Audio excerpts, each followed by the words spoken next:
The signal from beyond. Commander Sarah Chen rubbed her tired eyes as she stared at the monitoring screens of Deep Space Relay Station Artemis.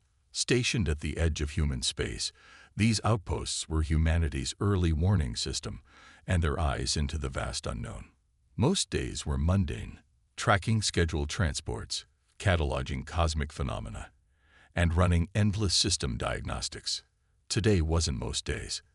"Commander, I've got something," called Lieutenant Raj Patel from his station. "It's faint, but it's definitely artificial." Chen moved to his station, leaning over his shoulder to study the oscillating pattern on his display. "How long has it been transmitting?" "First detected it about 20 minutes ago. I've been running verification protocols before reporting." Raj's fingers danced across the holographic interface. "It's repeating on a precise interval. Definitely not natural." "Origin?" Chen asked. Her interest piqued. "That's the thing," Raj said, pulling up a stellar map. "It's coming from the Cygnus Void, unexplored space, at least 3 weeks' journey beyond our furthest outpost."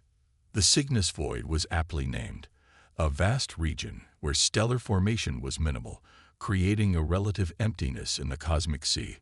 No human had ventured there, and their long-range scans had shown nothing of particular interest to justify the expense of exploration. Until now. "Have you tried deciphering it?" Chen asked, already knowing the answer but following protocol. "Yes, ma'am. Initial analysis suggests it contains mathematical sequences, prime numbers, the value of pi to several decimal places, and what appears to be coordinates." Raj looked up at her, his eyes wide with the implications. "It's a hello and a request for help, all wrapped into one." Chen straightened, feeling the weight of the moment. First contact protocols were clear, but they'd never anticipated receiving a distress call as humanity's introduction to another species. "Push it to my station. I'm calling Earth Command." Admiral Eleanor West stood before the United Earth Defense Council, her uniform crisp despite the late hour at which she'd been summoned. The holographic display behind her showed the signal analysis from Station Artemis. "As you can see," she explained to the 12 grim-faced counselors, "this is unquestionably artificial and intelligent in origin. Our best cryptographers and xenolinguists have confirmed it contains universal mathematical concepts, followed by what we believe is a distress message." "Could it be a trap?" asked Counselor Diaz, voicing what several were undoubtedly thinking. "Possible, but unlikely," West replied. "The signal is weak, degrading over time. If it's a trap, it's an inefficient one. The source is stationary, not approaching our territory. And the mathematical components show a sophistication that suggests a civilization that has likely already detected our own transmissions. If they wanted to attack, they wouldn't need to lure us." "What exactly are they asking for?" Counselor Okafor inquired. The translated portion appears to indicate severe damage to a vessel or possibly a small station. "Life support failing. Multiple casualties." West's voice remained professional, but there was an undertone of urgency. "If we're interpreting correctly, they don't have much time." The council chamber fell silent as the implications sank in. Humanity had spent centuries wondering if they were alone in the universe. They'd prepared for hostile encounters, peaceful exchanges, and everything in between. But they hadn't prepared for this, to be the rescuers, not the rescued or the discovered. Council Chair Harlow finally broke the silence. "Your recommendation, Admiral." West didn't hesitate. "We send help. Immediately. I've already placed the 4th Fleet on standby. The UES Intrepid can be ready to jump within 6 hours, supported by the medical vessel Mercy and the science vessel Horizon." "That's a significant commitment of resources," Counselor Zhang noted, "for an unknown entity." "With respect, Counselor," West countered, "how we respond to this call will define humanity in the eyes of whoever sent it, and potentially to other watching civilizations. Do we turn our backs on a cry for help because it comes from someone different than us?" Chair Harlow looked around the table, reading the faces of her colleagues before speaking. We've debated for generations what our first contact with alien life might be. We've feared it, prepared for it, hoped for it. But I don't think any of us anticipated that it would begin with them needing our help. She straightened in her chair. We have an opportunity to make our first impression one of compassion and strength. Admiral West, you have your authorization. Rescue these people. Captain Maya Rodriguez examined the crew manifest on her tablet as the shuttle carried her toward the UES Intrepid. At 42, she was younger than most fleet captains, but her record of cool-headed crisis management had earned her both the position and the mission. First contact. A rescue mission.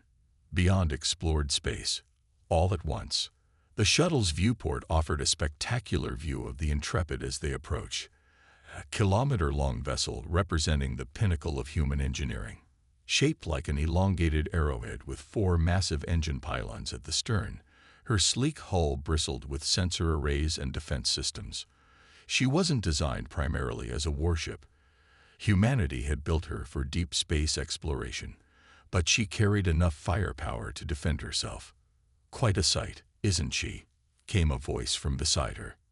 Rodriguez turned to see a tall man with silver-streaked black hair in a science division uniform taking the seat next to her. Dr. Elias Osai. He introduced himself, extending a hand. Xenobiology team lead. Captain Rodriguez, she replied, shaking his hand. Looking forward to working with you, Doctor. Any insights on what we might be heading toward? Osai's expression turned thoughtful.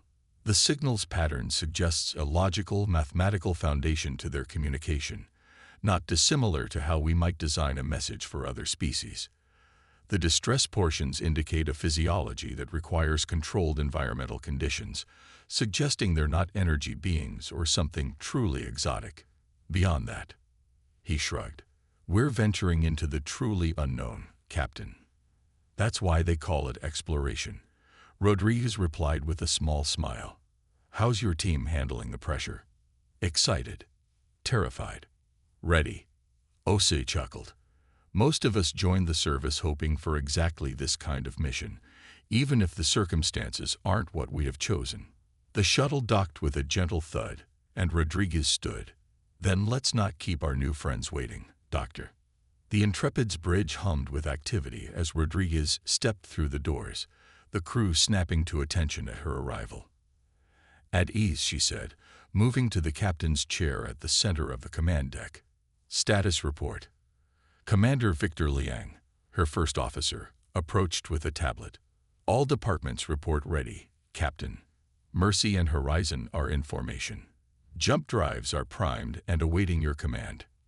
Rodriguez examined the readiness reports, then addressed the bridge crew. I won't minimize the unprecedented nature of this mission. We are about to travel farther from Earth than any human vessel has gone before to answer a distress call from a completely unknown species. We face technical unknowns, biological unknowns, and diplomatic unknowns. She stood, making eye contact with each officer in turn. But we also carry with us the very best of humanity, our compassion, our ingenuity, and our determination to help those in need regardless of who or what they are. Today, we become humanity's ambassadors to the stars not through grand speeches or displays of power, but through the simple act of responding when someone calls for help. Rodriguez returned to her chair. Helm, set course for the signal coordinates. Communications, maintain signal lock, and continue decryption efforts. Tactical, passage scans only until we assess the situation. Engineering, prepare jump sequence. The bridge crew moved with practiced efficiency, their training overcoming any nerves about their historic mission. Captain, Liang said quietly, standing beside her chair. If I may ask, what are your orders if we encounter hostility? Rodriguez considered the question carefully. Our primary mission is rescue and aid. We avoid conflict if at all possible. But if someone tries to prevent us from helping those in distress, or threatens this ship and her crew, her expression hardened slightly. Then they'll learn that humanity's compassion doesn't mean we're weak. Jump coordinates locked in, Captain, announced the helm officer. Rodriguez nodded. All hands, secure for jump. Initiate sequence. The stars outside the viewports stretched into lines as the Intrepid and her companion ships tore a hole in spacetime, disappearing from Earth's solar system toward the distant cry for help. 3 weeks and 17 jumps later, the Intrepid dropped back into normal space at the coordinates of the distress signal. The journey had been long but uneventful, giving the crew time to prepare for every conceivable scenario they might encounter. "Scan complete, Captain," reported Lieutenant Commander Hassan, head of sensors. "We found them." The main view screen shifted to show a massive vessel, easily 3 times the size of the Intrepid, drifting in space.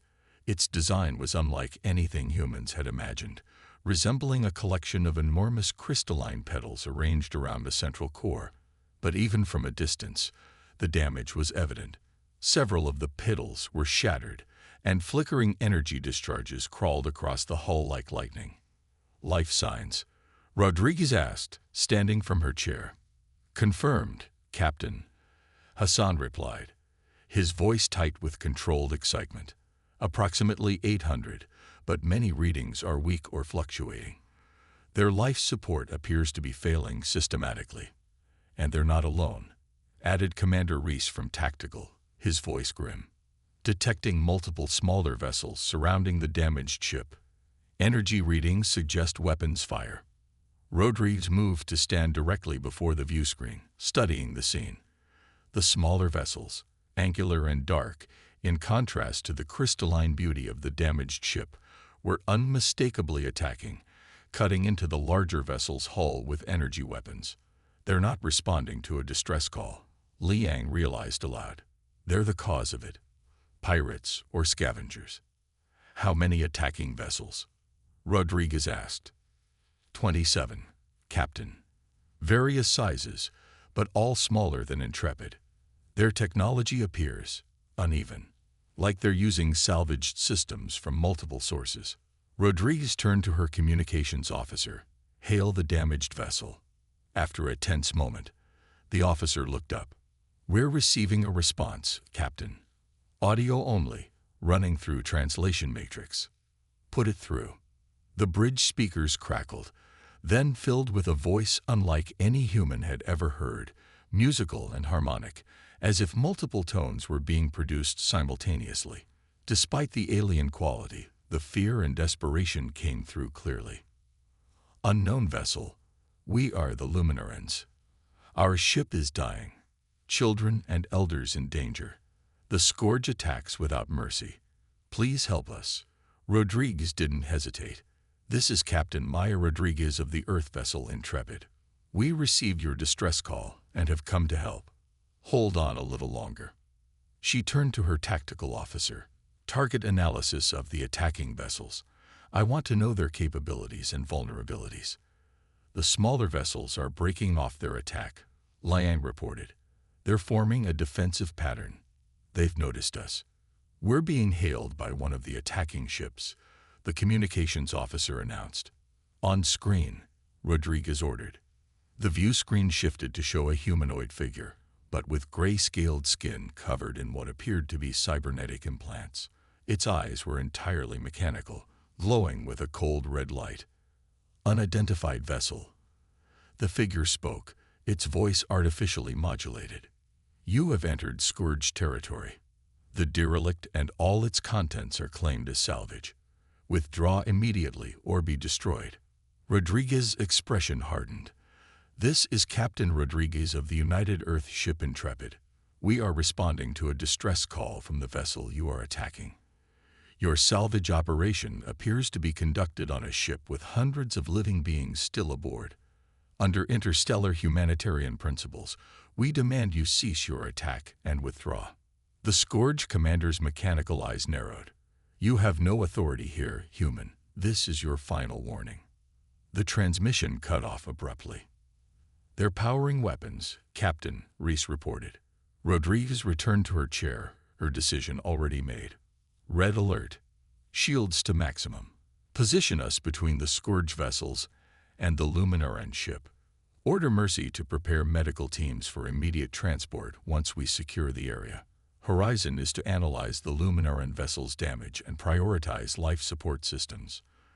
As the alert klaxons sounded and the lighting shifted to combat status, Rodriguez addressed her weapons officer. Target the lead Scourge vessel's weapons systems only. Disable, don't destroy. Let's show them that humanity takes distress calls very seriously. The Intrepid's engines roared to life as it moved to protect the desperate aliens who had reached out across the stars for help, never knowing that their call would awaken a sleeping giant. Humanity's compassion backed by its technological might. All hands, Rodriguez announced shipwide, prepare for combat operations. Today, we fight not for conquest or revenge, but for the most human cause of all, to protect those who cannot protect themselves. Fury and compassion. The Scourge fleet commander had made a critical error in judgment. He had encountered dozens of spacefaring species during his centuries of raiding, and most followed predictable patterns. They either fled from superior numbers or attempted diplomatic solutions until it was too late. The humans did neither. Incoming fire, shouted Commander Reese as the first Scourge vessels launched their attack. Captain Rodriguez remained calm in her command chair. Evasive pattern Delta. Return fire, weapons only. The Intrepid moved with surprising agility for its size, the inertial dampeners straining as the massive ship dodged the majority of the incoming energy blasts. What hits did land were absorbed by the vessel's advanced shielding. Minimal shield degradation, reported the tactical officer. Their weapons are powerful but unrefined. Rodriguez nodded. Target the lead vessel's weapon systems and fire. The Intrepid's response was swift and precise. Concentrated energy beams lanced out, striking the lead Scourge ship exactly at its weapon ports. Secondary explosions rippled along its hull as targeting systems overloaded. Direct hit, Captain. Their forward weapons are offline. The other vessels are adjusting formation, Liang reported from his station. They appear to be coordinating for a concentrated attack.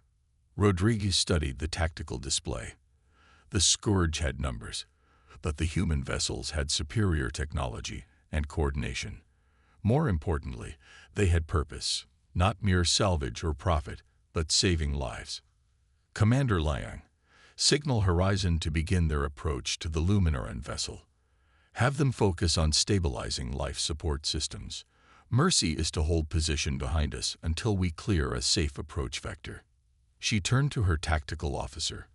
Prepare multispectral countermeasures and ready point defense systems. As the Scourge fleet repositioned, Rodriguez opened a channel to all 3 human ships. All vessels execute Operation Aegis. It was a maneuver they had practiced during the long journey, designed specifically for protecting a stationary target from multiple attackers. The Intrepid began a calculated pattern of movement, drawing fire while presenting minimal target profile. Meanwhile, the science vessel Horizon slipped behind a protective screen, approaching the damaged Luminaran ship. The Scourge commander's voice crackled over the comm. Your interference is futile, humans. Our numbers will overwhelm you. Surrender now, and we may spare your lives. Rodriguez didn't bother responding to the threat. Instead, she gave the order her crew had been waiting for. Deploy interceptors. From launch bays along the Intrepid's hull, dozens of unmanned combat drones shot into space. Smaller and more agile than any manned craft, they swarmed toward the Scourge vessels in perfect coordination, targeting weapons systems and engines. They're breaking formation, Reese announced with satisfaction. The drones are forcing them to divide their fire. Horizon reports they've reached the Luminaran vessel, Liang added, beginning analysis of damage and life support systems. Rodriguez nodded, her expression resolute. Maintain pressure on the Scourge fleet. I want a clear path for Mercy within 10 minutes. Aboard the Horizon, Dr. Elias Osi led the first contact team as they prepared to board the Luminaran vessel. The science ship had docked with one of the intact sections of the massive alien craft, creating a pressurized corridor between the 2 ships. Environmental analysis complete, reported his assistant, Dr. Lydia Chen. Atmosphere is breathable, but higher in oxygen content than Earth standard.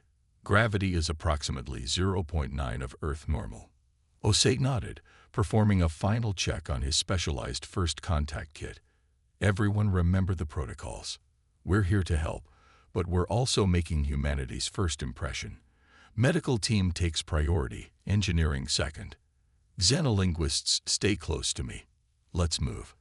As the airlock cycled open, the team was met by 3 luminarans. The aliens stood taller than humans, with slender bodies covered in what appeared to be a fine, crystalline exoskeleton that refracted light in rainbow patterns. Their faces had no discernible nose or mouth, but 4 multifaceted eyes arranged in a diamond pattern. They communicated through light patterns that pulsed across their exoskeletons, which the translation devices interpreted into audio for the humans. You came. The central figure's light patterns translated, a sense of wonder in the synthesized voice. You actually came. Osei stepped forward, keeping his movements slow and deliberate. I am Dr. Elias Ozi of Earth. We received your distress call and are here to help. These are our medical specialists, and these are our engineers. The Luminaran gestured with appendages that seemed to flow rather than bend. I am Third Navigator Zerulus. Our ship was on a scientific mission when the scourge attacked. Many are injured. Our children's creche was damaged first. Take us to them. Dr. Amara Okafor, the medical team lead, said immediately. We'll do everything we can. As they followed the Luminarans deeper into the vessel, the extent of the damage became apparent. What had once been a marvel of crystalline engineering was now shattered in many sections. Emergency force fields held back the vacuum of space in several areas, their power fluctuating dangerously. How many survivors? Osei asked as they moved. 827. Zerulus answered. From a crew of 1,012. Many are in stasis to preserve life support, but the systems are failing. Our engineers will stabilize your systems, Osei assured them, and our combat vessels are driving off the attackers. They reached a large chamber that had been converted into an emergency medical area. Hundreds of luminarans lay on crystalline platforms, their normally brilliant exoskeletons dim and fractured. Many smaller luminarans, clearly the young ones, were clustered together, their light patterns weak and erratic. Dr. Okafor immediately began organizing her team, setting up portable medical equipment while studying the alien physiology. We need to understand their biology quickly, she murmured. Dr. Osei, can you ask about their medical data systems? Before Osei could translate, a massive tremor shook the vessel. Hull breach in Sector 7, shouted one of the engineers, checking a portable scanner. We're losing atmospheric integrity. Zerulus's light patterns flashed in alarm. The crash support systems are in that sector. If they fail, our young will die. Back on the Intrepid, Rodriguez received the urgent communication from Horizon. Captain, we have a critical situation. The Luminaran vessel has suffered additional structural damage. Their equivalent of a nursery is at risk of catastrophic failure. Rodriguez turned to her tactical display. Despite the effectiveness of their interceptors, several Scourge vessels had broken through their defensive screen and were continuing their attack on the Luminaran ship. Target those vessels specifically, she ordered. Full power to forward weapons. The Intrepid's main cannon charged, the entire ship humming with redirected energy. When it fired, the beam cut through space with devastating precision, slicing through the shields of the nearest Scourge vessel and disabling its engines instantly. Direct hit, Captain. Target is adrift. The remaining vessels are regrouping, Liang reported. But we can't maintain this defensive position indefinitely while conducting rescue operations. Rodriguez's eyes narrowed as she considered their options. They had the technological edge, but the Scourge had numbers and seemed willing to sacrifice vessels. A prolonged engagement would put the rescue mission at risk. Open a direct channel to the Scourge commander, she ordered. When the cybernetically enhanced alien appeared on screen, Rodriguez stood from her chair, her posture straight and commanding. Scourge commander, this is your final warning. We have disabled 4 of your vessels without destroying them. A courtesy we extended because we hoped you might be reasonable. That courtesy ends now." Her voice was calm, but carried an unmistakable steel. "If you continue your attack, we will no longer target merely to disable. The choice is yours.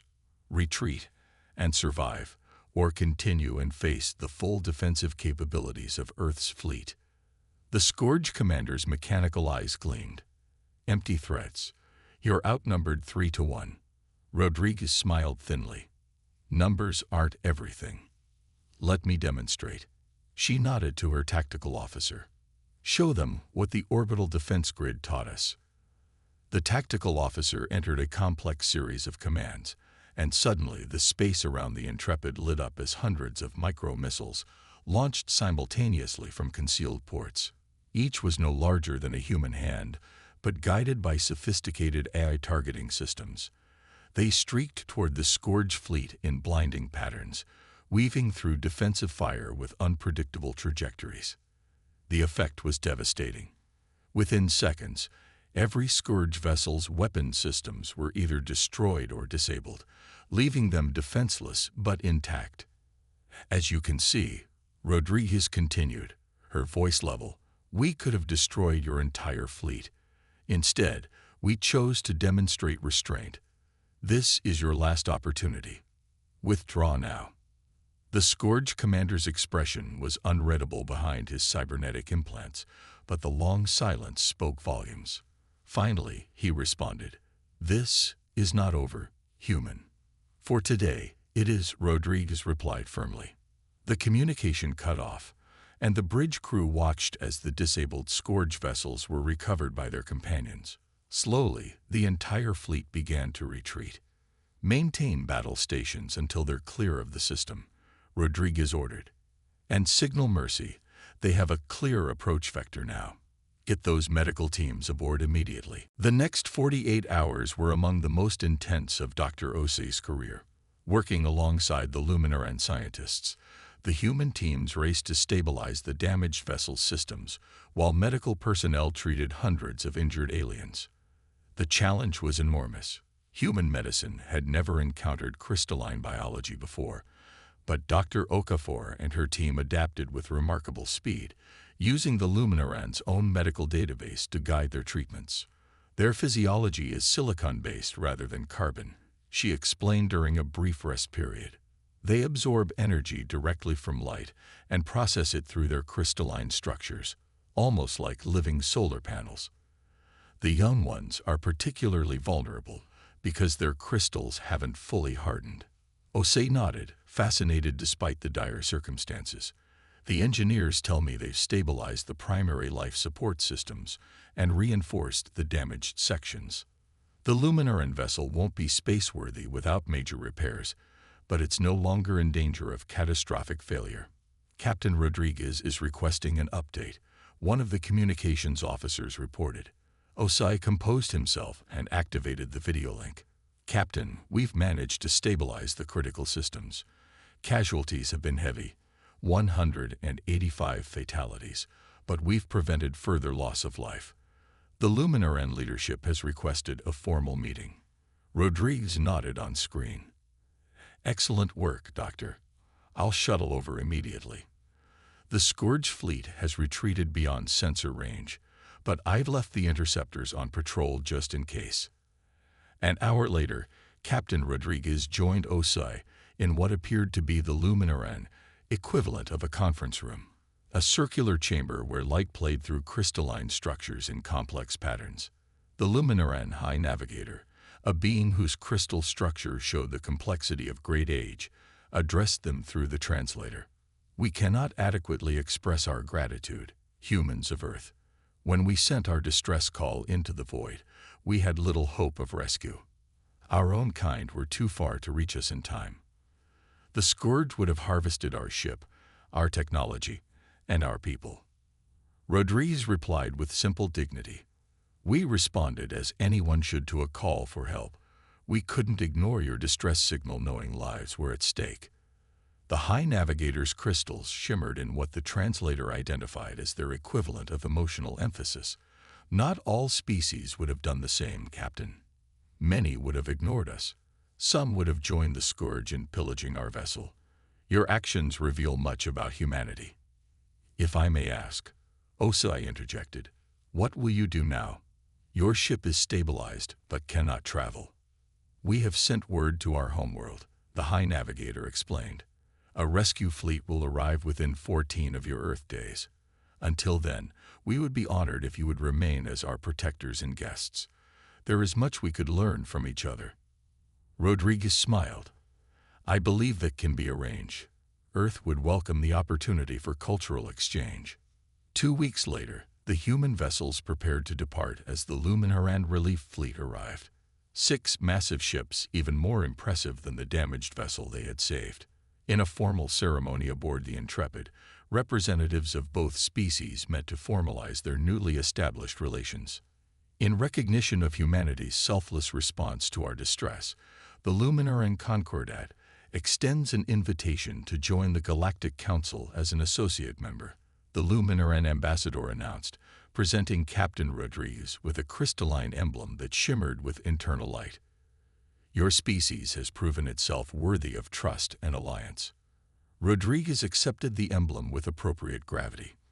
On behalf of Earth, I am honored to receive this invitation. While formal acceptance will require governmental approval, I can assure you that humanity looks forward to peaceful cooperation with the Luminaran people and the wider galactic community. Later, as the human vessels prepared for the long journey home, Commander Liang joined Rodriguez in her ready room. Quite the first contact mission, Captain, he remarked. Not at all what any of us expected. Rodriguez studied the stellar charts, plotting their return course. First impressions matter, Victor. Turns out the best way to introduce ourselves to the galaxy wasn't with grand speeches or displays of technology, but by simply being willing to help those in need. And dealing decisively with pirates, Liang added with a slight smile. That too, Rodriguez acknowledged. The Luminarans have already shared star charts showing dozens of inhabited systems within range of our deep space vessels. There's an entire community of spacefaring civilizations out there, with their own histories, conflicts, and alliances.